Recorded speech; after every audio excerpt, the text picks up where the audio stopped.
今天来说一下这种图片带底纹水印，文字模糊不清，周围有一圈锯齿毛边，有些残缺扭曲的效果如何制作。我会把制作好带全部效果可以修改内容的 PSD 原文件分享出来，需要的回复 PSD。 为了方便操作跟对比效果，最好把图片尽可能的放大。首先选择文字工具，打出跟被替换一样的字，这种文件字体一般都是宋体。为了便于对比，把文字设置为另外一个颜色，并把文字放到被替换的字上，更容易对比。继续调整大小，设置粗细为浑厚，现在两个文字大小基本就一样了。然后点击颜色，吸取原图上文字的颜色，点击滤镜杂色，添加杂色，转换为智能对象，杂色数值根据实际情况设置，我设置为100。点击滤镜模糊高斯模糊，设置 0.5。 第三，点击滤镜杂色，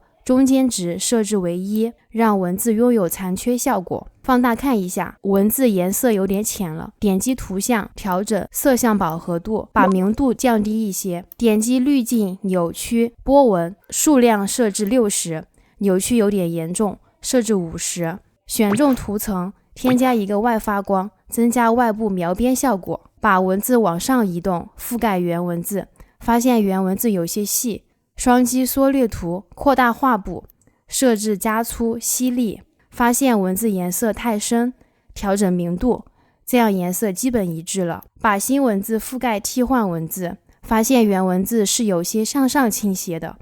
Ctrl 加 T 打开变形，选择透视，拖动控制点向上，直到两个文字可以完全重合。效果制作完成。使用修复工具圈出要去掉的文字，拖动到没有字的地方，原始文字去除。双击新文字图层缩略图，打上要修改之后的文字， Ctrl 加 S 保存，原图上的文字就替换为新的了。其他地方要修改的文字样式也都是一样的，所以可以复用刚才做好的效果。在做好的文字效果图层上点右键，通过拷贝新建智能对象，双击智能对象缩略图，修改文字，保存，去掉背景图层。其他所有要修改的都是一样的操作。修改完成后，点击文件，存储为格式，选择 JPG， 品质不要选最大的12，图片太清晰了，也会让修改痕迹更明显。推荐选择8或是6。打开图片看一下，是不是效果跟真实的几乎一模一样了？对比原始文字跟添加了各种效果的文字，是不是区别也很明显呢？教程已经非常详细了，我也没有任何的私藏。如果还学不会，可以评论私信我哟。